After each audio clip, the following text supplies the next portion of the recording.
Welcome one and all to episode 13 of the Kakariko Road Podcast. I'm one of your hosts, Petter, and with me as always, I've got my two co-hosts, Chase. You've met with a terrible fate, haven't you? I do. And Steven as well. Maybe, possibly, probably.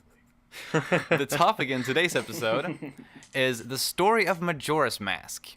A bit of a general topic, I guess, compared to some of our more recent episodes, but basically what I figured we would be talking about today is, first of all, I guess the main story of the game, which in the big game isn't that, like, compared to most Zelda games. Say hi to my cat, everybody. Oh, that's your cat? Hi, cat. Yeah. You woke up. Mm-hmm. What I'm trying to say, I guess, is that Majora's Mask has a lot of really cool side quests. Compared to most Zelda games, like, I feel like Majora's Mask is known for its side quests in particular. That said, it's got an intriguing main story as well, but it's got a lot of focus on the side quests, really which does. I think is pretty unique. That's where you Zelda get game. the best character moments, in my opinion. It's really where you get the character moments. It is. Well, not only in the side quests, but I definitely think in a lot of them. You do Definitely have, definitely a good portion.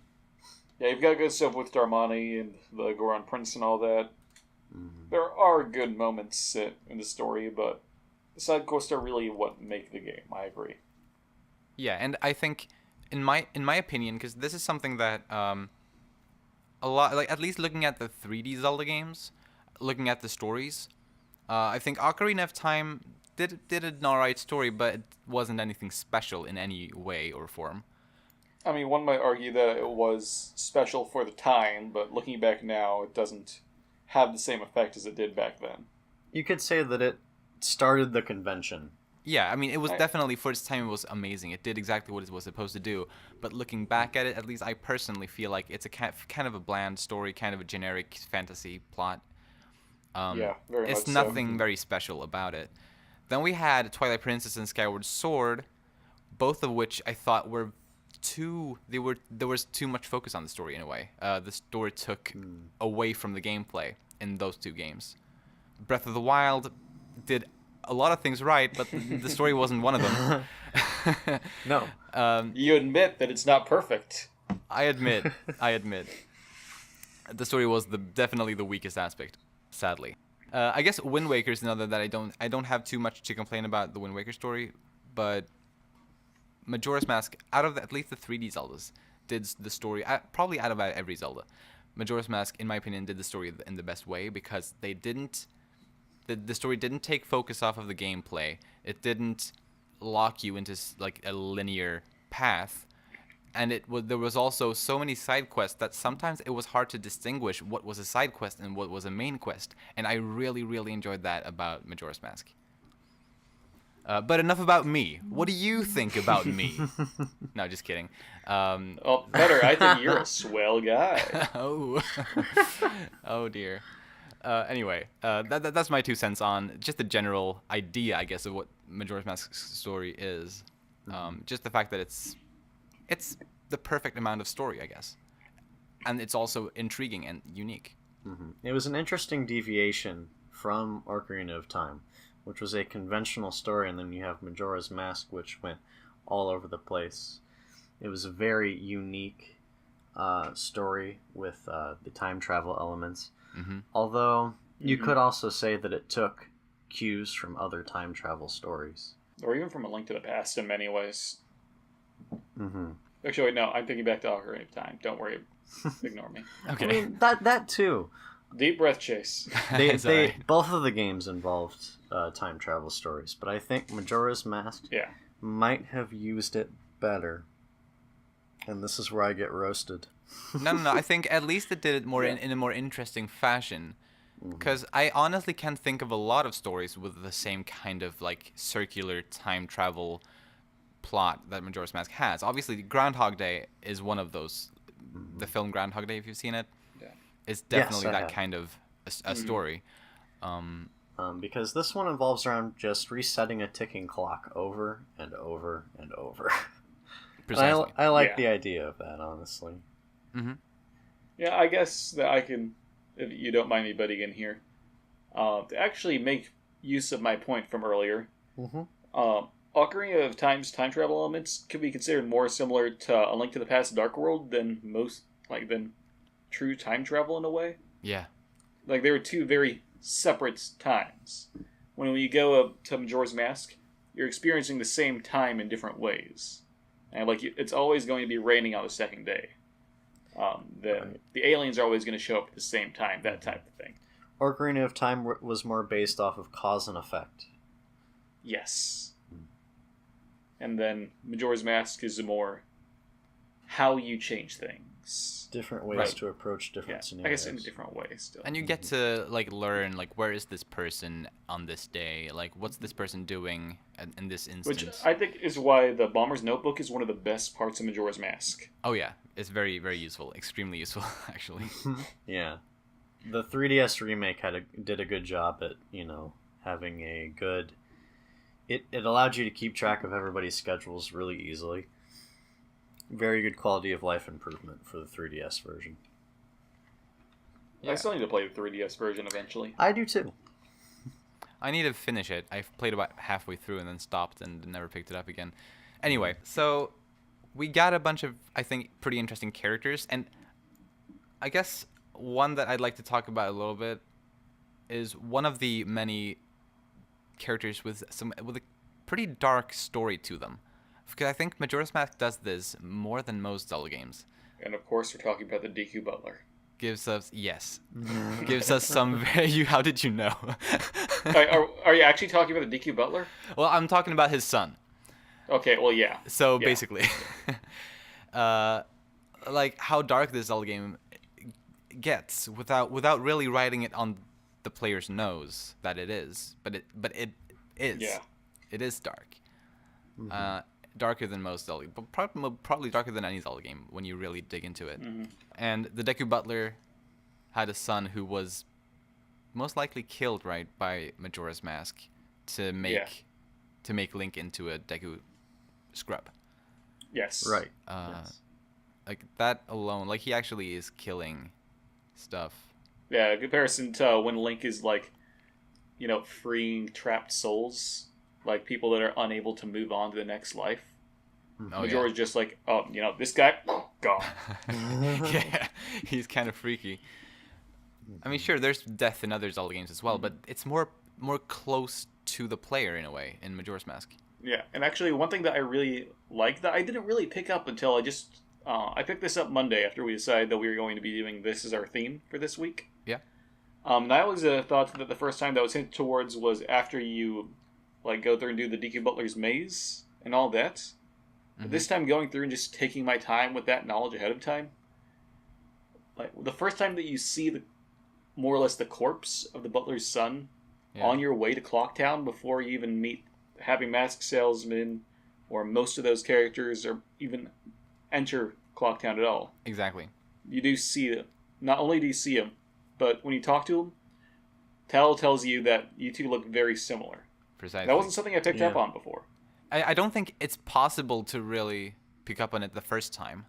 No, Yeah. you have When you to first play it play at least it. twice. Yeah. It's a sad tree. Yeah. Right. But maybe it kind of looks like a Deku scrub, but overall it's just a sad tree. Right, exactly. It's very vague at the time, but then everything falls together later on, and you're like, oh my god. Yeah, and then during the end of the game when you see the Deku Butler finding the body. Yeah, it's so sad. Oh my god. Yeah. It's really freaky. And similar thing, and it's not the exact same thing, but it's kind of similar in the feeling is the Elegy of Emptiness when you play that song and you turn into these statues. Yeah. Like it, I don't know. It gives me a similar feeling, even though it's not the same thing exactly, obviously. But I don't know. It's freaky in a similar way. Majora's Mask is a very freaky game.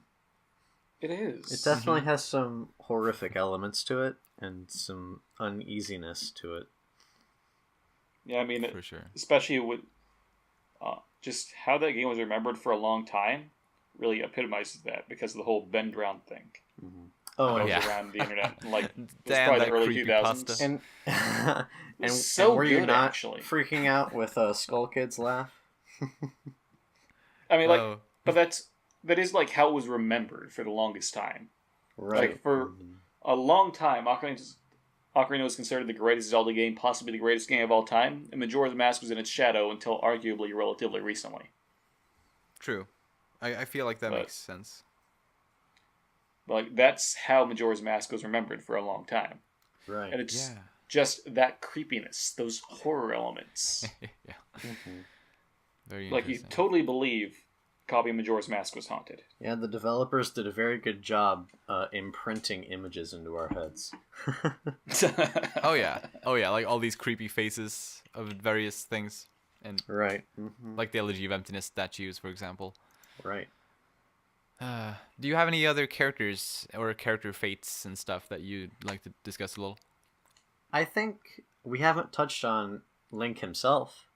What happened yeah. to him throughout this whole story. Right. Yeah, Right. that's gotta mess a man up.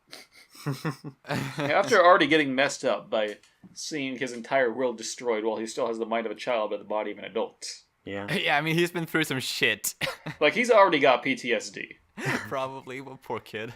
And then he gets turned into a Deku scrub. How weird must have that been? Just like that cutscene where he's turned into the Deku Scrub. Yeah. Where he's no like kidding. surrounded. It's one of the few times you see pure terror on the face of a Link. Mhm. And Right.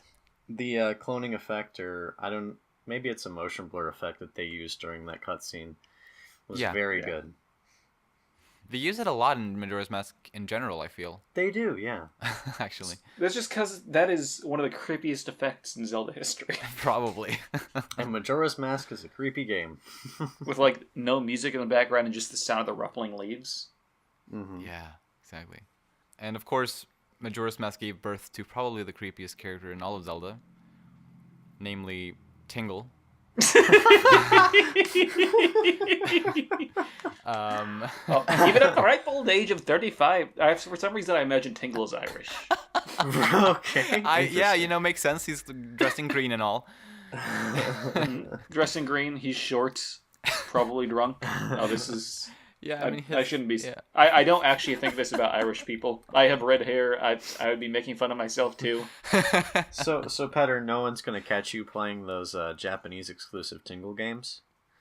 I don't think they're Japanese exclusive. I think they came to. They or at least are. Some of them came to Europe as well. Like at least Well, one they or two didn't of come them. here, at least. No, they didn't Okay, come to okay. the U.S. Like Tingle's freshly picked Tingle's Rosy Ruby Land. I love that game title. Or what was it? Fully Bloom Tingle's Love Balloon Trip? Something like that. Rolls off the tongue, doesn't it? Oh yes. Oh yes. But yeah, Nintendo apparently likes that little miscrit. Yeah, I don't have any of those Yeah. games, but I would love to try one of them at some point. Let's move on. Tattle. Comparing Tattle to Navi, what did you guys think? It's a character. Right? Less annoying. That too. Yeah. Has an arc. Has an Yeah. actual part in the story other than exposition, plot, exposition. Actually, that's something I haven't really thought about before. Where like usually I say, "Oh, Midna is, and arguably Tetra are the only Zelda like partners that have had a character arc." When in reality, Tattle definitely had one. Yeah, Tattle was the precursor to Midna, I'd say. It was very subtle, especially compared to Midna, but it was there when you think about it. Yeah. Yeah. Like, it was a huge step up from Navi, at least. Yeah. I'm just glad that this fairy wasn't a giant exposition dump. That's the main improvement for me. Yeah, and it's also like she makes much more pleasant sounds. It's not like hey listen. It's like a little bell sound. It's much more pleasant to hear. Yep. Yeah. Any other characters? Well, there's a bunch of characters in Majora's Mask. I mean, I feel like that we can't talk about the story of Majora's Mask without talking about the most prominent side quest in the game. Oh yeah, That being Cafe and Anju. precisely. Yep. Like I can't even like. So I'll admit right off the bat that I did not do that side quest without a guide. I did not. Did either of you? Not the first time. Same here. Sometimes you just need a guide. Right, and I Yeah, feel like this it's- side quest is definitely one of those situations. Agreed. And like I can't even imagine what people went through, like who actually did it by themselves. Like that's gotta have taken so much time and effort. Kind of like with the water temple. Now this is much harder to figure out than the water temple, I dare say. True. Because at least the water temple, you don't have to restart every hour and a half. Oh yeah, that's very true. Or, like, you don't have 5 minutes to do this one thing. Right. Precisely. Yeah, because some of those time windows are very narrow. Like, Yeah. it's And the game's all about time. Oh yeah. And what do you all think of the Happy Mask Salesman? He really got to shine. He really got to shine in this story. He was an Ocarina of Time, but not in a very interesting way. Yeah. Yeah, he was a fun little side quest in Ocarina, but Right. nobody would remember him if it weren't for Majora. Exactly. Yeah, he really got to shine in this one, and I loved it really. Yeah. What else? Now that we should move on from characters, what else should we talk about? How about the areas of the game? Ooh. Yeah. Well, actually, on that topic, let me start us off on that topic by mentioning the idea that it's not news really. It's been a thing that Zelda fans have been comparing Majora's Mask to for many years now, and it's the 5 stages of grief Yes. thing. Link is not dead. I don't think Link is dead. I do not subscribe to that. However, I do see reason to believe that Nintendo may have drawn inspiration from the 5 stages of grief while creating the 5 major areas of the game. Yes. I would totally agree with that. It just doesn't mean Link is dead. And I guess for those of you who aren't familiar with this, I'll just summarize it real quick. Is basically it was originally like a model for like I guess people going through grief of a terminal illness. Initially, it can be be placed onto other kinds of grief as well. But I think, as far as I know, it was originally for like people who were suffering from a terminal illness. Specifically, it's referred to as the Kubler-Ross grief cycle. Precisely. And the 5 stages that you go through are in order: denial. We got that first denial. It's pretty self-explanatory, and supposedly denial represents the in Majora's Mask Clock Town, because the people there live in denial. They don't really they're preparing for the festival, even though the moon is coming crashing down. It's not until the last minute that they actually leave, you know. Yep. And then anger being the Deku people, the Deku Palace, because I mean that's pretty self-explanatory as well. Yeah, they're willing to jump to conclusions to blame anyone for their problems. Precisely. And now the third one, bargaining, is actually the one that I'm the most confused about as to how it relates to Majora's Mask. It's the hardest to narrow down. It's supposedly the Gorons. Yeah, it's the Gorons. Yeah, but I don't see how in what way they're bargaining. It's not really on a larger scale, more on a smaller scale, where, like, to get the done, you give the rock sirloin to the freezing Goron, and, like, he pays you for that with the mask. Like, he was bargaining food for his prized possession. Oh yeah, that's true. That's true. That's kind of thing. Interesting. Yeah, and that's just a side quest, but still. Yeah, like, that's only one example, but Right, I'm sure it's deeper. that than kind that. of thing. Right. Because I thought, like, out of all of them, this was the one that had me the most, like, I guess, at a loss to how it was related. But I see. It's I see not now as that. prominent as the others, I think. Precisely. Which is weird because arguably the Gorons are the ones that, like, their problem is the most obvious and takes some of the harshest effects. Right. And compared to, the poisoned water or foggy ocean, I guess. Yeah, exactly. The 4th stage in the cycle, or not the cycle, but the process is depression, and it's pretty obvious. The Zoras are, especially Lulu Lulu. That's her name. Yeah. Yep. won't even sing. Is incredibly depressed, for good reason. Yes. And then comes the most obvious one. Right, acceptance. Of all the Because obvious ones. People in the con are already dead. Yeah, they can't do anything but accept their fate at that point. All right. Yep. That's one way to put it. I mean, truly. What was your favorite area to explore? The mountain, for sure. Right. Me too. Steven, do you agree, or do you have a different opinion? It's one of my favorites. I do like the atmosphere in Castletown the most. Clocktown. Clocktown the most. I think the music is very fitting, and it's very. I really like the atmosphere of, they're still preparing for this festival, and they completely ignore the impending doom that they have. Yeah.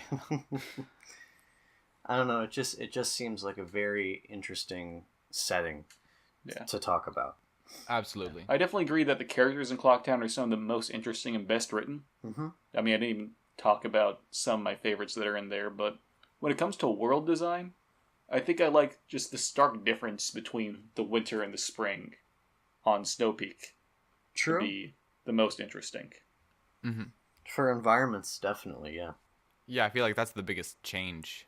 Like, out of all of the areas that do change, that's the biggest one. Yeah, and then just seeing like how this area that you've traveled through so much, that you think you knew so well, how different but also similar it is.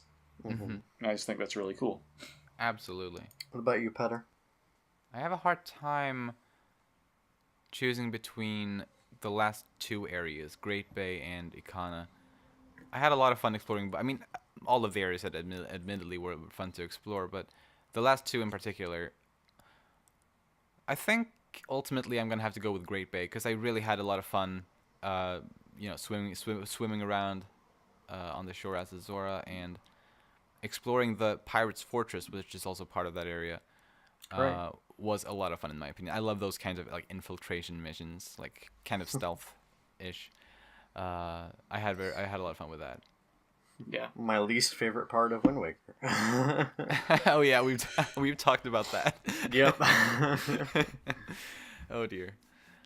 We had four giants, pretty central to the story as a whole. Right. Mm-hmm. Yeah, not really much character there, but interesting lore. I feel like they're comparable in a way to the like the guardian spirits of Hyrule or the dragons in Hyrule. Mm-hmm. Like they're these large, powerful entities. Mm-hmm. Powerful figures, but they aren't expanded too much upon in the character department. Right, they're pretty mysterious. Although, actually, I think their point in character isn't really to be characters themselves, but to provide more connection to Skull Kid as a character. True. Maybe they serve their purpose in the story. Partially, anyway. Yeah. Yeah, I think that's something that's also very interesting about Majora's Mask is, like, they probably take the most time to flesh out the villain in that game. They do, yes. Like, between the all-night mask stuff and, Oh yeah. Skull Kid actually appearing in Ocarina of Time, that specific Skull Kid. That's true. Right. That's true. That's a very good point. Yeah, Skull Kid is interesting, and we did talk about this exact thing a few episodes ago. But the fact that he's not evil, the character itself is not evil. He's mischievous and not truly like good through and through. Mischievous and possessed. Just likes messing with you. Right, and maybe he takes things too far sometimes, like when he knocks the Happy Mask salesman unconscious and steals the most dangerous mask in the world. Like, no big deal. Not no cool. big deal. All in good fun. yeah. But ultimately, the villain isn't Skull Kid. The villain is Majora's Mask. Right. That is true, but he's posed as the villain for most of the game. Right, Yeah. exactly. He's the face of the villain. Or, well, not the face of the villain, but... He's everything but the face. He's the person to fight.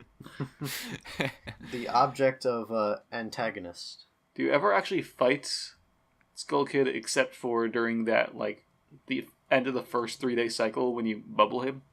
I don't think so. I don't think think you so. only bubble Yeah. him to get the ocarina, and That's it. I think that's all. Yeah. Yeah. Then we fight the mask. The mask. Get in the mask. And that whole thing is really like another thing about Majora's Mask, about the story in particular about Majora's Mask. There's so many mysteries that we don't have explanations to. Majora's Mask itself is one of them, obviously. Of course. We know very little about it. We have like some vague information about it, but not much. And then I was going to get to the final area of the game. So great. after the four giants prevent the moon from crashing, Link suddenly finds himself on a large green plain of grass with a tree in it. Like, what the hell is that? Yeah, that's yeah. What is that? Things happen. And Yeah. one thing that I like about Majora's Mask is the ambiguity. Make the player think about the situations in their own way, so the developers don't exactly have to, tell the story outright. The player can make the story for themselves a little bit. Right. Yeah. Have the player think this happened for this reason, or see different symbolism in certain events. Exactly. Yeah. And a lot of, I feel like in a way, what you're saying here, it's like the fans create or fill in the gaps of the story with their own story. I feel like that to an extent has actually, I might be wrong here, but I feel like Nintendo has taken a bit of the fans' ideas when they wrote Hyrule Historia. They did give us some extra information, but that information seemed to be basically what we as fans had already kind of assumed in a way. Except for the existence of the downfall timeline. Right. There's like two people that guessed that. Let's not discuss the downfall timeline today. I mean, I think that Hyrule Encyclopedia actually listed Majora's Mask as a dream, as an example. I think that's a thing. But I think Hyrule Historia listed it as an alternate reality, didn't it? And like It did, yes. like a parallel world, which was something we had assumed. We as players had assumed that. Yeah. Even before Nintendo confirmed it. And now, obviously, Nintendo, they're all over the place with their information. That I mean, I feel like that wasn't really something that I feel like that was something they already had the concept for. It was pretty obvious what with you, like, reusing the same character designs. Yeah, I really want to read up on the development of Majora's Mask, as far as the writing and story is concerned. Yeah. You've got a year to make a game, and it's the best Zelda game. I mean, they did reuse a lot, which was a good thing, and I hope that they do somewhat similar for a Breath of the Wild sequel. It reduces the development time. I wouldn't mind that. Mm-hmm. Yeah, I would be so interested to for a story perspective and from a writing perspective. I really want to know more about this game from the developer's perspective. Yeah, that's really where this game is intriguing. Mm-hmm. Yeah. Right. About the actual mask, one, because we talked about how the fan theories have kind of made it into canon, possibly in a way in some instances. This isn't one of those instances. However, I feel like it's worth to mention that the eyes of Majora's Mask do very much resemble the eye on the fused shadow in Twilight Princess. Yeah. Yeah. And with the knowledge that Hyrule and Termina exist on two like parallel worlds, ultimately, basically, I guess it's possible that they have a similar origin. These two powerful relics, They could. Here's my opinion on that. Yeah. Happy Mask Salesman isn't from Termina, isn't he? I mean, we don't know where he's from. We know he's been to both places. We don't know where he's but from. For sake of argument, say that he's not. Okay. The earliest that we have seen him is in Hyrule. And there doesn't seem to be anything particularly notable about him in Hyrule. So I would be, at least I'm of the opinion that they both came from the same ancient dark tribe. But Could be. wait, how would that happen? Or why would you say that? both the tribe that created the Majora's Mask and the Dark Interlopers are referred to using a lot of very similar terms. They don't really have everything down in front of me, but they do sound very similar. Yeah. Both of them were used for ancient rituals and everything. There is the similar design aspect. Right. And so what I'm saying is that these two tribes aren't the same, but they are the mirror versions of each other, basically, as there are, the Cuckoo Lady exists both in Termina and in Hyrule. This tribe, there were a Hyrule version and a Termina version. The Termina version created the Majora's Mask, and the Hyrule version created the Fused Shadows. Possibly. Mm-hmm. And then my argument is that since the earliest that we see the Happy Mask Salesman is in Ocarina of Time, that it's from the same universe as Hyrule, the Happy Mask Salesman proceeded to follow Skull Kid to Termina after the mask. Actually, wait, no, but that's not true because the flashback where the mask was stolen was in Termina Field, wasn't it? I think so. I'm pretty sure. Okay, Yeah. so that doesn't really make sense then. I was gonna say, I think you're reading too much into it. Chase, Yeah. are you implying that the Happy Mask Salesman was part of this tribe? That is a theory, but it's not necessarily the theory that I have. Right. Yeah, because I don't think that. Like that's a theory, but not mine. right. Because like he'd just come across the mask just recently. Like that was a new thing for him. Just as he'd gotten it within his grasp, it was taken from him. I think so. But he still knew a lot about it. Well, yeah, he's a mask salesman. Masks is the things he does. That is Like true. like we love Zelda and we know a lot about Zelda. He likes masks. Yeah. He knows a lot about masks. He has watched Eyes Wide Shut so many times. So yeah, he surely does his research. Yeah, he's a connoisseur of fine masks. He knows very his much thing. is. Very much so.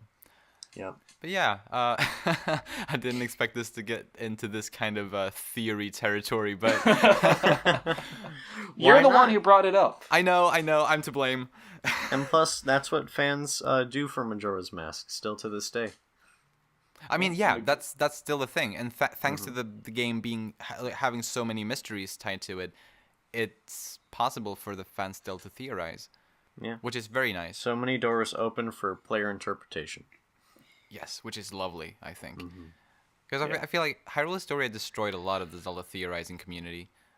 It did. But the Majora's Mask still holds a lot of the theories possible. Yeah, because it doesn't take place in the same universe as any other Zelda game, and we're probably never going to visit Termina again. Most It's likely. always going to be the dark corner that we don't understand. Yeah, I think so. And it's lovely. I like that. Yeah, it's great.